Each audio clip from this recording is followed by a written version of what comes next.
Hey everyone, this is at now_world_order from Twitter, and this is going to be some of my thoughts on the UFC. Fight night on Fox Sports 1 just ended a few minutes ago, and I'm making this video right before the post-fight press conference, so I've kind of got my eye on the TV as well. I'm going to be streaming that right after I finish this video.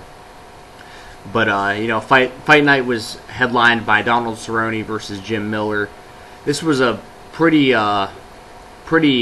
competitive fight for the first round. I gave round 1 to Jim Miller, 10-9. Very close round though. And in the second round, Donald Cerrone won the fight with a head kick, and it was it was pretty brutal. It was a very nice shot to the head. What was weird about this, though, is Dan Miragliotta, the referee, jumped in and stopped the fight earlier for what I believe he thought was a low blow, kick to the groin. But looking at the replay, it was clear that that landed above the belt, and if the referee is going to stop the fight in a scenario like that, Donald Cerrone should have been awarded the victory right then, even though it was a weird call.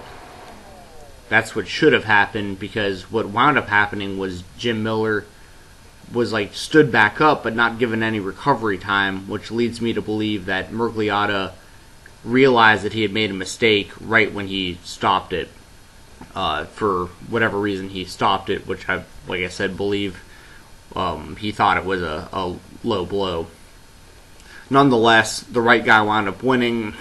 As far as, Cerrone should have won with that strike, and he wound up winning later on in that round with a head kick anyways. That was Cerrone's third win of 2014 already, and we're only in July, which is insane. So that guy has been active as hell, and he's been winning fights so fast, and he's so down to fight anybody that he's pretty much saying he'll jump right back in there, as fast as possible. Like I said, that was his third win in this year, all by stoppage, and that was his fourth consecutive stoppage victory in the UFC. So, do I necessarily want to see him fight Anthony Pettis again? Probably not, because that first fight was a destruction. But it happened so fast that it might be interesting to see it happen again.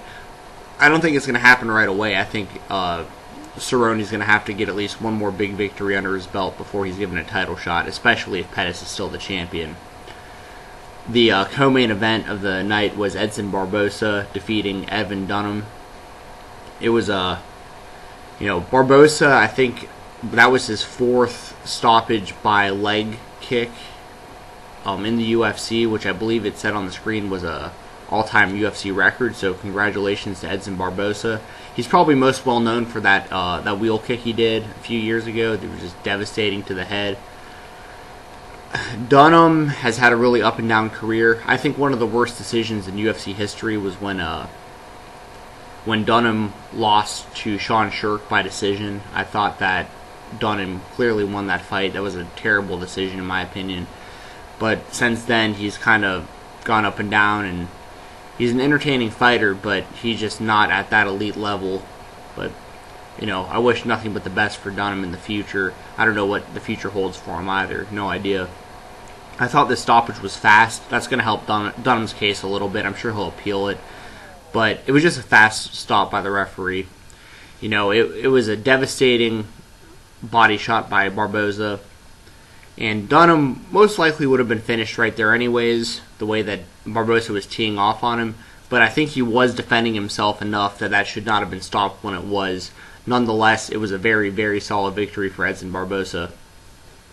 Next week we've got UFC in Dublin on Fight Pass, and that's going to be main evented by Conor McGregor and Brandao. This is in Ireland. McGregor is main eventing. This guy does not deserve to be anywhere near the main event, in my honest opinion. I think he's one of the most overrated, overhyped fighters I've ever seen. Granted, he's backed it up in the UFC so far, but he hasn't fought top competition, and I don't consider Brandao top competition.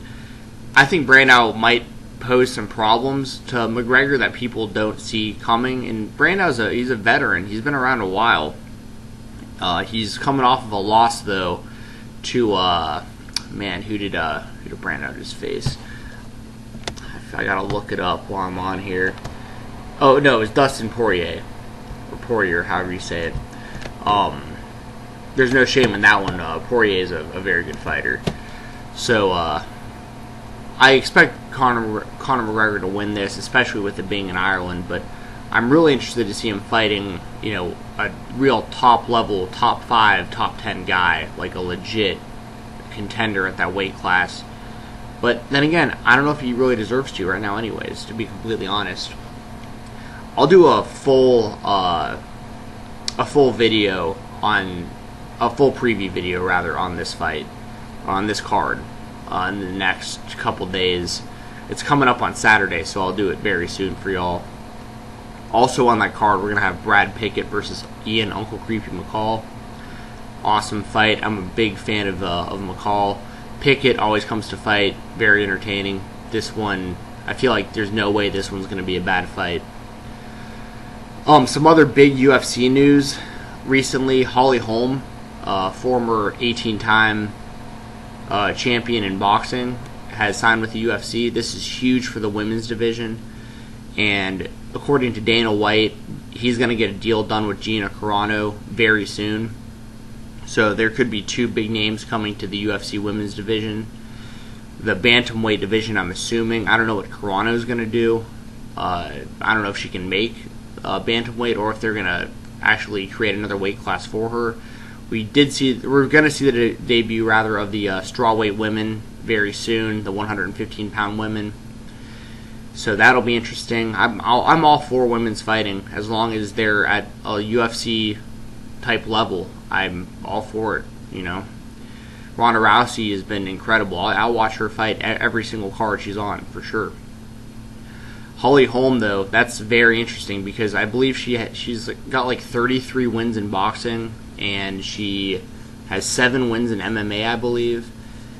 And she's a knockout artist for a woman, and she's got serious boxing skills. She's the kind of fighter that would probably be the biggest type of threat to Ronda Rousey as far as if she can get a big shot in, right off the bat. I think that's the formula to beat Rousey. You got to pretty much bull rush her at the beginning and hope she doesn't get enough.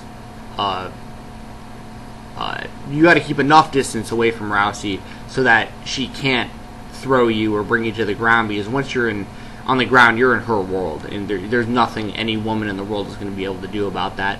Holly Holm is the kind of thing that we would probably expect to see out of like Cyborg if she ever gets signed by the UFC again, because Cyborg is that style as well, like the come at you old school Vanderlei Silva.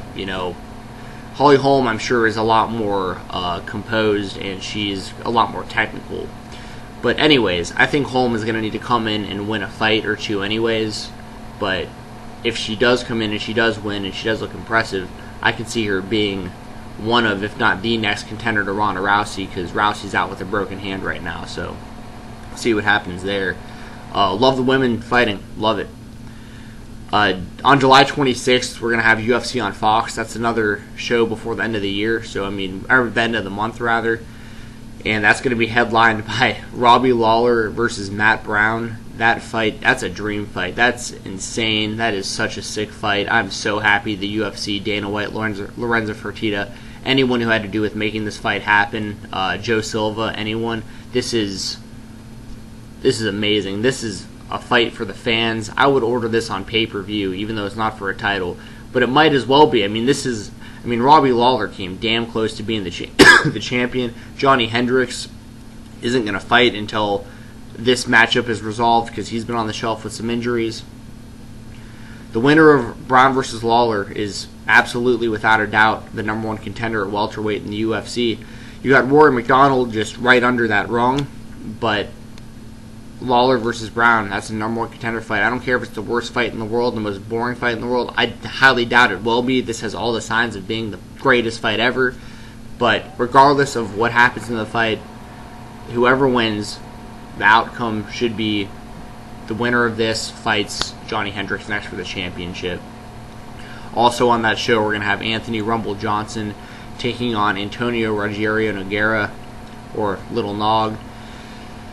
I'll do a full preview of this show as well here on YouTube in a couple days or sometime during the week, because this is once again coming up soon. We got 2 more shows before the end of the month, and they're going to be good shows. I'm really looking forward to it. Kudos to the UFC.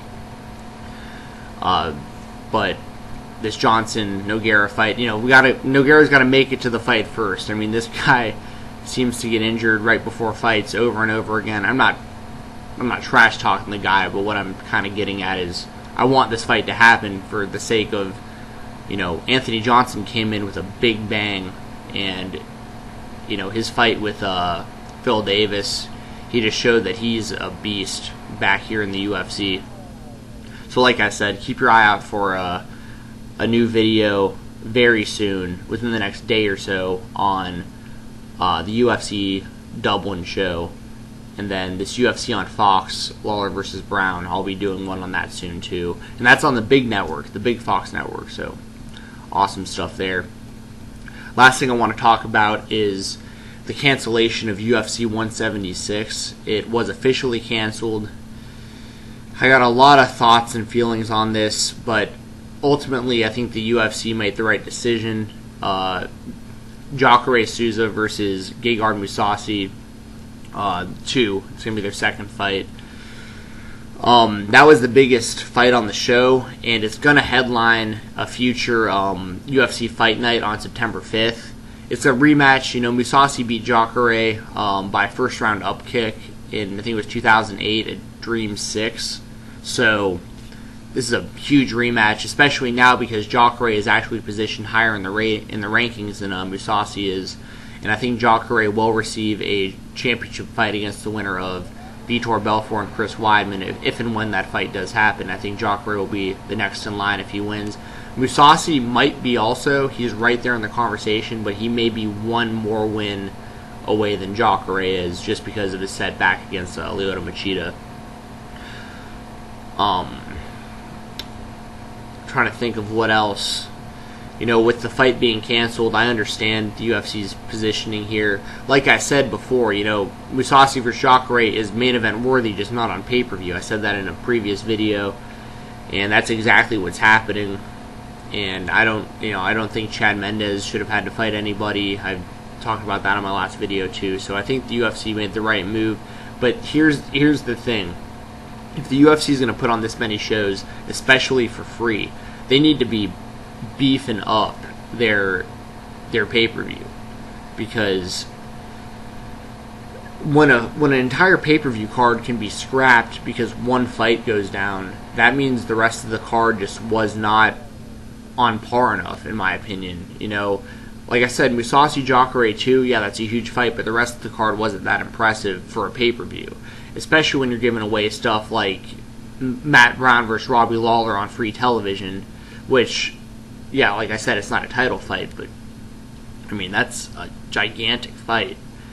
They've put some other big things on Fox and Fox Sports 1 for a plethora of reasons. I mean, there's a lot of reasons why they would do that, for sponsors and to gain interest and to gain new fans. More people are probably going to see the stuff on Fox anyways than they would on pay-per-view. So there's a lot of aspects and a lot of things you got to think about. But if you're going to continue to charge, $50 to $60 for pay-per-view, UFC, you've got to bring big shows that are stacked from the first fight all the way to the fifth fight on the main card. If people like me, the hardcore lifelong fans, we're gonna order anyways. You've got us already, but we're not what's driving the overall product. Ourselves. We're a big part of it, but and the UFC knows what they're doing. I'm not trying to preach. They do things great.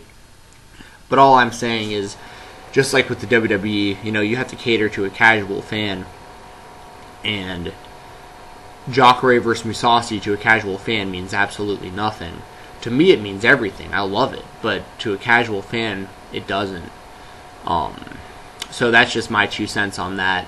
UFC, if anyone in the company happens to see this, even Dana White or Lorenzo Fertitta or anyone, or any reporters like Ariel Helwani or anyone who covers the sport, Luke Thomas, anyone. The UFC is great. But not bad mouthing the UFC. All I'm saying is, like we all know, they need to cater to a casual fan. And the only way to do that in a sport that has this many events nowadays is to make sure the ones you have to pay for are stacked. And I honestly believe the future of the UFC is on Fight Pass. I think eventually everything will kind of make its way there in some way, shape, or form. But until then, got to keep the casual fan happy. The hardcore, lifelong fans, you've already got us. That all being said, thank you to my 18 subscribers. I really appreciate it. I've been doing these videos for like a month or so now, and I've been getting some great feedback. A few negative things here or there, but those people can be dealt with. And please, comment here on this YouTube channel. Please subscribe to this YouTube channel, and please follow me on Twitter at NOW_WORLD_ORDER. That's at now_world_order, just like this YouTube channel. Also, check out the Think Deep podcast. I post all of the episodes that I'm a guest on my YouTube channel, and I put links on Twitter as well. Me and my buddy do that, and there's a couple other people involved with it. I'm mainly a guest right now, but it may become a more regular thing. It already kind of is a regular thing, and I love doing it. So check out their YouTube channel. Follow them on Twitter as well. It's at Think Deep Podcast, I believe with one P. So at ThinkDeepPodcast. And you can follow them on YouTube just by clicking one of the videos that I post of me on the show myself. Just click a link to that video and find their YouTube channel right there under the video. And please support that podcast. It's a lot of fun, and we just do it for y'all. I mean, it's just like what I do here. I'm just a fan of UFC and professional wrestling, and just like anyone watching it, I don't consider anyone a fan. I'm a fan talking to other fans. I just happen to be doing it, hopefully reaching some sort of audience of people. So, once again, thank you so much for all the positive support, and check out the Think Deep podcast. Please subscribe to my YouTube channel and follow me on Twitter. Y'all take it easy, have a good one, and I will be here very, very soon to cover some more UFC and professional wrestling. Also, WWE Battleground is this Sunday on pay-per-view and on the WWE Network. I will be doing a preview video before the show and reviewing it. See y'all later.